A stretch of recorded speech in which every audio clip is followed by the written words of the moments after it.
से हम लोग बायोलॉजी की स्टडी कर रहे हैं, जिसमें कि क्लास 12 की बायोलॉजी यानी का 8वां chapter human health and disease के बारे में हम लोग पढ़ रहे थे।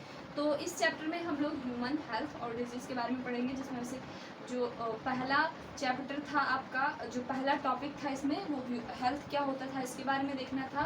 फिर आपको डिजीज़ क्या थी इसके बारे में देखना था। फिर उसके बाद में हम लोग को देखना था कि टाइप ऑफ डिजीज़ क्या होती हैं।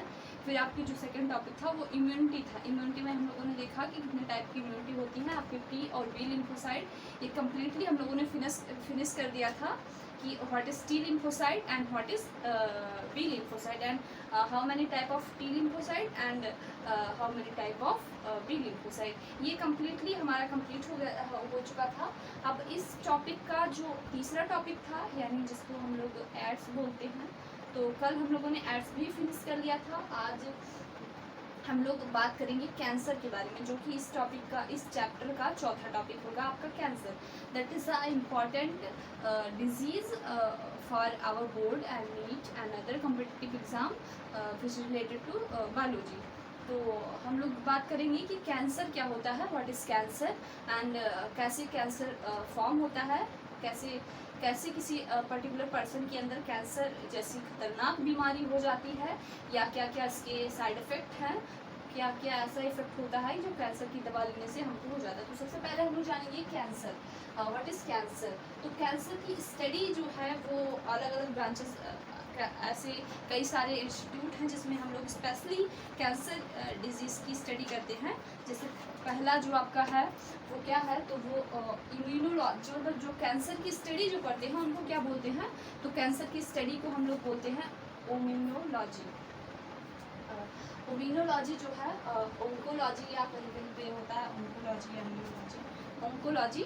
तो ये क्या है, ये कैंसर की स्टडी है। और ओंकोलॉजिस्ट जो होते हैं, जैसे कहीं में जिस्ट वर्ड आ गया, मान लीजिए कहीं भी आपको जिस्ट वर्ड आ गया, तो उससे क्या होता है, उससे ये पता चलता है कि जो साइंटिस्ट हैं उनके नाम, जैसे ओंकोलॉजी है तो that is a study of cancer, तो इसको हम लोग ओंकोलॉजी कहेंगे। और जो पर्टिकुलर पर्सन, जैसे जो साइंटिस्ट आपके कैंसर पे स्टडी करेगा उसको हम लोग ओंकोलॉजिस्ट बोलते हैं।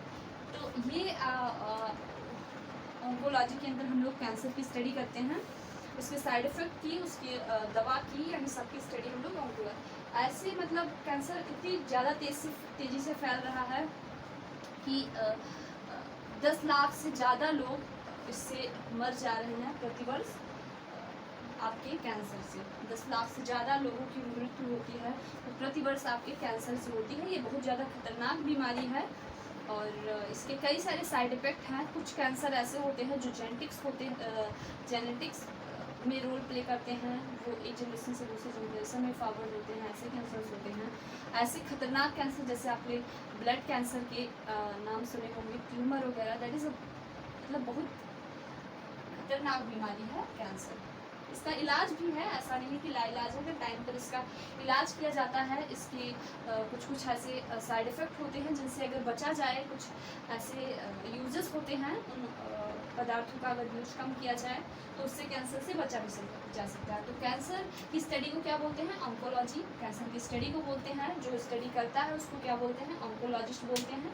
ब्लड कैंसर जो होता है उसको हम लोग मतलब, क्योंकि कैंसर तो बहुत सारे टाइप के होते हैं, तो जो पहला आपका ब्लड कैंसर होता है, जो ब्लड कैंसर होता है वो क्या होता है, तो वो आपकी जो सेल्स होती हैं उनमें ब्लड में मतलब होता है, तो उसको हम लोग कैंसर बोलते हैं। उसको ल्यूकीमिया बोलते हैं। जो ब्लड कैंसर होता है उसको हम लोग ल्यूकीमिया बोलते हैं। ब्लड कैंसर को क्या बोलते हैं, तो जो साइंस का लैंग्वेज है ब्लड कैंसर, उसको हम लोग ल्यूकीमिया बोलते हैं। अगर किसी की पर्टिकुलर पर्सन की ब्लड में प्रॉब्लम है, ब्लड में कैंसर है, तो उस वर्ड को हम लोग क्या बोलते हैं, तो ल्यूकीमिया उस वर्ड को बोला जाता है, जिनको ब्लड कैंसर होता है। फिर कैंसर में जो होता है वो क्या होती है, तो इसमें एबनॉर्मल सेल का डिवीज़न होता है। जो सेल्स होती हैं वो एबनॉर्मल डिवाइड होती हैं, उनका डिवीज़न, क्योंकि सेल जो होती है उसमें एक सेल साइकिल होता है। जैसे मियोसिस हो गया तो उसकी पर्टिकुलर सेल साइकिल होगा, एक साइकिल पे आने के बाद जिसमें ऐसी फेजेस होती हैं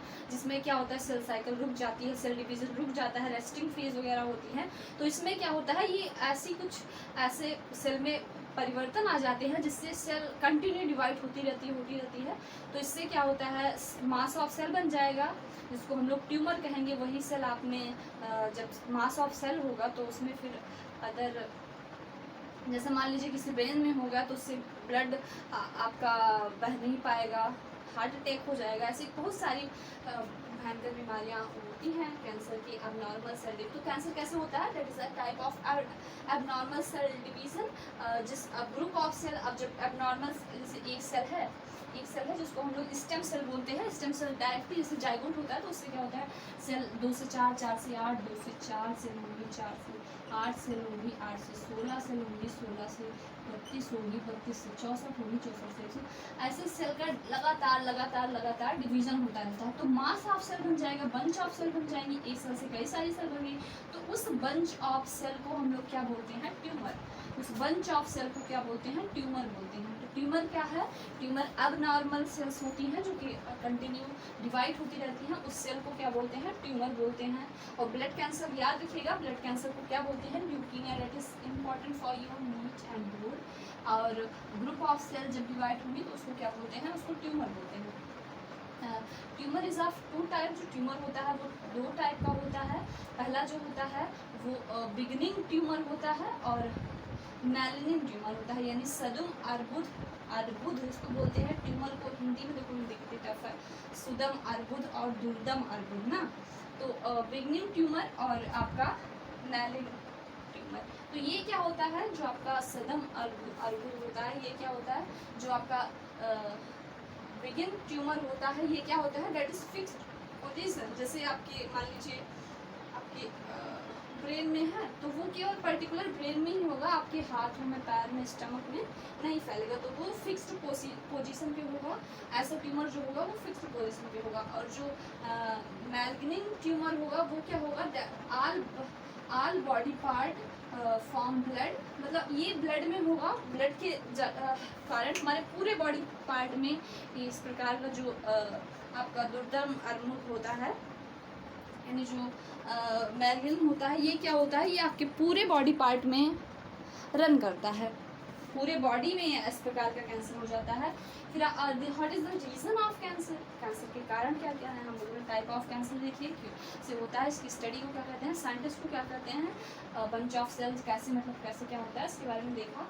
फिर what is the reason of cancer, यानी कैंसर होने के क्या क्या कारण हैं। तो कैंसर के क्या क्या कारण हैं, कैंसर की कुछ ऐसे रोगजनक कारण, जैसे अब आप ज़्यादा प्लास्टिक की वस्तुओं का यूज़ कर रहे हैं, प्लास्टिक के गिलास में पानी पी रहे हैं, प्लास्टिक के डिब्बे में खाना खा रहे हैं, प्लास्टिक की थाली का यूज़ कर रहे हैं, तो प्लास्टिक में कैंसर होता है, तो इससे आपको कैंसर हो जाता है। फिर अब तो आपकी जो फार्मर्स होते हैं, द यूज़ ऑफ पार्टिकुलर मतलब कुछ ऐसे एजेंसीज, कुछ ऐसे इंसेक्टिसाइड का यूज़ करते हैं, कुछ ऐसी हार्मोन्स का यूज करते हैं जिनको इंजेक्ट करने पे आपको कैंसर जैसी भयंकर बीमारियां हो जाती हैं। फिर आपके सन से जो यूवी रेज आती हैं, एक्स रेज आती हैं, वाई रेज आती हैं, गामा रेज आती हैं, तो इन सब रेज जब हमारे बॉडी पे पड़ती हैं तो इससे भी कैंसर होता है। पर अभी इंडिया में इतना ज़्यादा वो नहीं है, क्योंकि हमारी ओजोन लेयर डिस्ट्रॉय हो रही है, जिससे कि जो आपकी यूवी रेज हैं वो डायरेक्ट अर्थ पे आ रही हैं, उससे क्या होगा, उससे कैंसर होता है। जो अगर आपकी स्किन पे यूवी रेज पड़ेंगी तो उससे कैंसर होगा। ये ज़्यादा आपके जो फॉरेन कंट्रीज़ हैं, जैसे आपका ऐसे प्रदेश जहाँ पे ठंडी ज़्यादा होती है, या जहाँ के पर्सन जो होते हैं वो वाइट होते हैं, तो वाइट पर्सन को कैंसर यूवी रेज से होने का खतरा ज़्यादा होता है। यहाँ पे आपकी इंडिया में अभी ऐसा नहीं है, क्योंकि हमारे लोग की बॉडी में मैलिनिन होता है जो कि आपके यूवी रेज से बचने में, यूवी रेज से प्रोटेक्ट करता है हमारी बॉडी को। मैलिनिन जो कि एक ब्लैक पदार्थ होता है वो आप ट्रांसपायर्ड कर देता है, यूवी रेज आएंगी तो उससे ट्रांसपायर्ड हो। अगर यूवी रेज आपकी बॉडी में आ रही हैं तो उससे आपके स्किन कैंसर होने का खतरा ज़्यादा मिलता है। लेकिन अभी आपके इंडिया में हो रहा है, लेकिन अभी इसका रेट जो है वो कम है। फॉरेन कंट्री में इसका रेट ज़्यादा है, तो हमें इस यूज़ से बचना होगा। जैसे आपका जो प्लास्टिक की वस्तुएं हैं उनको कम करना होगा, जो ओजोन जो आपकी ओजोन लेयर है उसको, जैसे आपकी जो आपकी एसी से निकलने वाली कुछ ऐसी गैसेस होती हैं जैसे फ्लोरोफ्लोरोकार्बन, इससे आपकी ओजोन लेयर बहुत ज़्यादा डिस्ट्रॉय हो रही है। फिर इतना ज़्यादा पोल्यूशन हो रहा है, इससे आपकी ओजोन में छेद हो चुका है, तो उससे डायरेक्टली आपकी यूवी रेज आएंगी और उसके कांटेक्ट में आने पर बॉडी कैंसर यानी स्किन कैंसर होने का खतरा बहुत ज़्यादा बढ़ेगा। प्लास्टिक की जो वस्तुएं हैं उनका यूज कम से कम करें। ज़्यादा जो फार्मर्स हैं वो ऐसे इंसेक्टिसाइड का यूज कर रहे हैं, कुछ ऐसी दवाओं का यूज कर रहे हैं जिनके यूज से कैंसर जैसी खतरनाक बीमारियां होती हैं। तो कुछ ऐसे भी आपके कैंसर से बचने वाले भोजन होते हैं जिनका प्रयोग हमको करना चाहिए। तो कैंसर जन कौन कौन से हैं, तो जो व्हाट इज़ कैंसर जन, तो एक्स रे हैं, वाई रे हैं आपकी, फिर जो आपका रेडिएशन है, आयनिक रेडिएशन है, जो विकिरण है जो आयनिक रेडिएशन है। फिर नॉन आयनिक रेडिएशन, जो आयनिक रेडिएशन है, नॉन आयनिक यानी जो पॉजिटिव रेज हैं और जो नेगेटिव रेज हैं उनसे आपका कैंसर होता है। फिर यूवी रेज से आपको कैंसर होता है।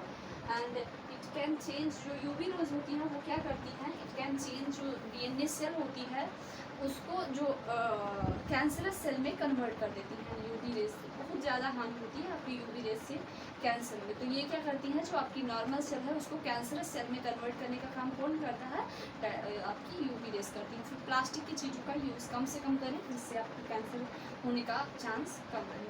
तो ये सब आपके पर्टिकुलर टाइप हो गए कैंसर के। फिर ओंकोजेनिक वायरस कुछ ऐसे होते हैं जिनसे आपकी कैंसर की स्टडी की जाती है। तो फिर हम लोग जानेंगे treatment, what is the treatment of cancer. अगर आपको कैंसर हो जाता है तो उसका ट्रीटमेंट क्या होता है, तो कुछ जैसे रेसोजन या हीमोथेरेपी होती है, वो आपको कुछ ऐसी दवा या हीमोथेरेपी अगर आप करवाते हैं तो कुछ ऐसी दवा होती हैं जो आपके पूरे बॉडी पे सारे हेयर्स को रिमूव कर देती हैं। आपके पूरे बॉडी पे कहीं हेयर नहीं, अगर आपको उस कैंसर से आप इलाज करवाएंगे आपके सर के बाल यानी आपके पूरे बॉडी के बाल रिमूव हो जाएंगे। किससे, हीमोथेरेपी से।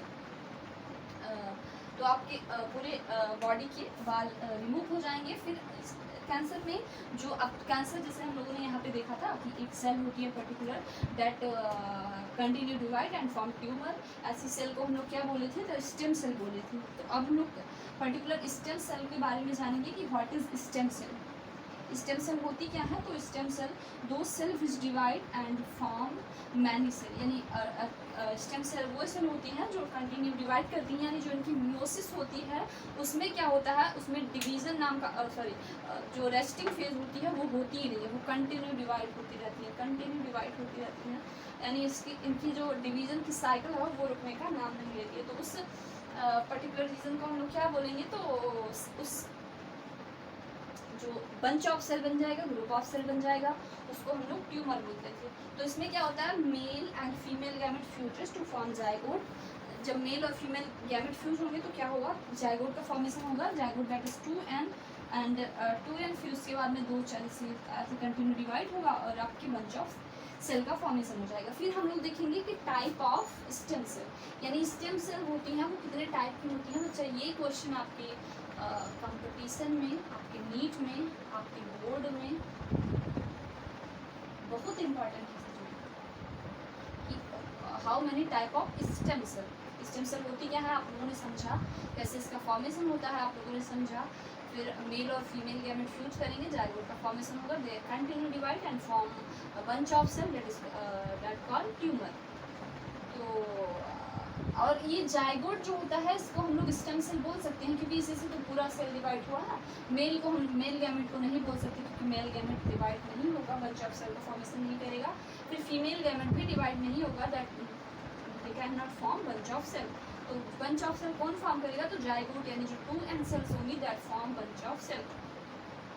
क्योंकि हमारी बॉडी की जो वेजिटेटिव जितनी भी सेल हैं दे इन 2n इन नंबर, तो उनको हम जायगोट बोल सकते हैं। आपकी किसी बॉडी की सेल को हम लोग जायगोट बोल सकते हैं क्योंकि नंबर जो होता है जायगोट का वो 2n होता है। यहाँ पे जब मेल और फीमेल गैमेट फ्यूज करते तब उसको जायगोट बोलते हैं। तो जायगोट को हम पर्टिकुलर इस जगह पे स्टेम सेल बोल सकते हैं। तो how many type of stem cell, it is a important question for your board and NEET बच्चा। ये जो होता है बहुत इंपॉर्टेंट क्वेश्चन है आपके नीट और बोर्ड में। तो पहला क्या है आपका टोटिपोटेंट सेल है, फिर आपका पिटरी पोटेंट सेल है, फिर मेली पोटेंट सेल है और यूनिपोटेंट। ये आपकी 4 सेल हैं, टोटिपोटेंट, पिटीपोटेंट, पिटरी पोटेंट और मेली पोटेंट और यूनिपोटेंट। तो ये कुछ ऐसी 4 सेल्स हैं जिनके बारे में हमें एक एक करके पढ़ना होगा कि कौन कौन सी सेल्स हैं जो कि आपके कैंसर का फॉर्मेशन करती हैं। ऑन्कोजेनी जो है वो आपके कैंसर का इलाज है, कीमोथेरेपी से बाल झड़ जाते हैं। रसू चिकित्सा भी कुछ ऐसी है। फिर हम लोग जानेंगे कि व्हाट इज टोटिपोटेंट सेल। तो ये ऐसी कोशिकाएं होती हैं जो शरीर की प्रत्येक, मतलब ये टोटिपोटेंट ऐसी सेल होती हैं। तो पहले इसको मिटा दें, फिर हम अब देखेंगे कि how many type of totipotent cell, sorry how many type of stem cell, इनके बारे में हम लोग देखेंगे। तो पहला जो सेल है वो टोटिपोटेंट सेल है। टोटिपोटेंट सेल हम उस सेल को कहेंगे जो पर्टिकुलर आल सेल को, जब जो बॉडी की आल सेल हो, it can form all body cell, ये पूरी बॉडी की सेल का फॉर्मेशन कर सकती हैं। तो ऐसी सेल को हम लोग क्या बोलेंगे, ऐसी सेल को टोटिपोटेंट सेल बोलेंगे। जैसी कौन सी सेल होती है, जब मेल और फीमेल गैमेट आपस में फ्यूज करते हैं तो जायगोट का फॉर्मेशन होता है। और जायगोट एक ऐसी सेल है जो कि पूरे बॉडी की सेल्स का फॉर्मेशन कर देता है। कौन कर देता है, तो जायगोट। तो ये जायगोट जो हो गया वो टोटिपोटेंट सेल का एग्जाम्पल हो गया। अब ऐसे कुछ स्पंज होते हैं जो ऐसे होते हैं जो पूरी बॉडी की ऑल सेल का फॉर्मेशन कर देते हैं। फिर आता है आपका प्रीपोटेंट सेल। ये ऐसी सेल्स होती हैं जो लगभग, यानी इनमें वर्ड लगभग आ गया, लगभग पूरे बॉडी की सेल्स का फॉर्मेशन कर सकती हैं एक्सेप्ट कुछ सेल को छोड़ के। तो जैसे आपकी ब्लास्टोसिस्ट, ब्लास्टोसिस्ट जो आपका गैस्टुला, मारुला, ब्लास्टुला, तो ब्लास्टोसिस्ट सेल रहेंगी। तो वो ऐसी सेल्स होती हैं जो आपकी लगभग सारी बॉडी पार्ट का फॉर्मेशन कर देती हैं, पर कुछ पार्ट जो होते हैं वो पर्टिकुलर वही सेल हैं जो उस सेल का फॉर्मेशन करेंगी। जैसे अब जो प्रीपोटेंट सेल है वो आपकी लिम्फोसाइट का फॉर्मेशन नहीं कर पाएंगी, तो कुछ एक्सेप्शन में इसमें सेल हुई, बाकी सारी सेल का फॉर्मेशन ये लोग कर सकते हैं। और फिर मिली पोटेंट सेल, ये मेनी यानी कुछ सेल का फॉर्मेशन करती हैं। जो आपका मिली पोटेंट सेल होती है ये कुछ सेल का फॉर्मेशन करती हैं, सारी सेल का नहीं। तो याद रखिएगा टोटिपोटेंट सारी सेल का फॉर्मेशन करती हैं, पीलीपोटेंट जो होती है वो लगभग सारी सेल का फॉर्मेशन करती हैं, मिली पोटेंट होती है ये कुछ सेल का फॉर्मेशन करती हैं। और जो यूनिपोटेंट, यूनि मतलब एक, ऐसी सेल्स, ऐसी कोशिकाएं जो क्या होती हैं जो केवल एक सेल का फॉर्मेशन करती हैं। जैसे आपकी लिम्फोसाइट हो गई, लिम्फोसाइट जो होती है वो पर्टिकुलर एक सेल का फॉर्मेशन करती हैं। अब आपकी जो मिलीपोटेंट सेल हो रही है, जैसे आपका रेड बोन मैरो इसका एग्जांपल हो गया मिलीपोटेंट सेल का। तो ये क्या करती हैं, ये आपके केवल रेड बोन मैरो है, तो वो रेड बोन जो उससे जैसे जो रेड बोन मैरो में जो सेल का फॉर्मेशन होता है उन्हीं सेल का फॉर्मेशन करेंगी, ऐसा नहीं कि आपकी स्किन सेल का फॉर्मेशन करते। तो ये है आपका type of stem cell, known that totipotent, pluripotent, multipotent and unipotent. तो ये सारी सेल्स हैं, इसके एग्जांपल्स को याद रखिएगा। ये आपके क्वेश्चन पूछे जाते हैं फिर बोर्ड और नीट दोनों में। तो कल हम लोग देखेंगे अंग प्रत्यारोपण, यानी कैसे किसी दूसरे पर्सन का अंग जो है वो हमारे अंदर इंजेक्ट करा दिया जाता है, यानी कैसे आपका ऑर्गन ट्रांसमिशन होता है, कैसे अंग प्रत्यारोपण होता है, यानी कैसे किसी दूसरे व्यक्ति का हार्ट जो है वो किसी दूसरे व्यक्ति के हार्ट में जाता है, किसी दूसरे व्यक्ति का लीवर किसी दूसरे व्यक्ति में जाता है, आइज़ का ट्रांसमिशन, यानी बहुत सारी चीज़ों का ट्रांसमिशन होता है, कैसे किसी दूसरे व्यक्ति की आई किसी दूसरे व्यक्ति की आइज़ में जाती हैं, कैसे किडनी का एक्सचेंज होता है, किडनी भी आप एक पर्सन की किडनी दूसरे पर्सन में यूज करती हैं, तो कैसे मतलब ये भी तो फॉरेन पार्ट के लिए हो, आपकी बॉडी का नहीं किसी दूसरे बॉडी का हुआ, तो कैसे अंग प्रत्यारोपण होता है, कैसे जो होता है ऑर्गन ट्रांसमिशन होता है। कल का टॉपिक आपका होगा ऑर्गन ट्रांसमिशन यानी अंग प्रत्यारोपण, हाउ टू डू अंग प्रत्यारोपण, कैसे ट्रांसमिशन होगा आपका अंग प्रत्यारोपण होगा, उसके बारे में हम लोग जानेंगे। इससे पहले आप लोग स्टेम सेल को अच्छे से पढ़िएगा और कैंसर को अच्छे से पढ़िएगा। क्वेश्चन आते हैं इससे, आपके स्टेम सेल से भी क्वेश्चन आते हैं, कैंसर से भी क्वेश्चन आते हैं। That is important topic for you board, NEET and other competitive exam जो कि आपकी बायोलॉजी से रिलेटेड है। जैसे BHO वगैरह हो गया, या आपके टेट CTET, इसमें भी जो बायोलॉजी वाला पोर्शन होता है उससे पूछे जाते हैं क्वेश्चंस। तो ये हो गया आपका। फिर हम लोग देखेंगे कल नेक्स्ट डे पे आपका अंग प्रत्यारोपण, यानी जो आपका ऑर्गन ट्रांसमिशन है कैसे होता है, इसके बारे में कि ऑर्गन ट्रांसमिशन कैसे होता है। फिर जो इसका इस चैप्टर का अगला टॉपिक होगा वो ड्रग होगा, वाइन होगा, कि अल्कोहल होगा, कैसे अल्कोहल और ड्रग की इफ़ेक्टिव यूज़ हैं, ऐसे यूज हैं जो हमारे लिए यूज़फुल हैं, ऐसे कौन से यूजेस हैं जो हार्मफुल हैं, इसके बारे में देखेंगे। तो आप लोग चैनल को सब्सक्राइब कीजिएगा, वीडियो को लाइक कीजिएगा और कमेंट कीजिएगा, अपने फ्रेंड्स को शेयर कीजिएगा। तो ये हो गया आज का टॉपिक। कल हम लोग देखेंगे ऑर्गन ट्रांसमिशन। तो आज के लिए इतना ही, धन्यवाद।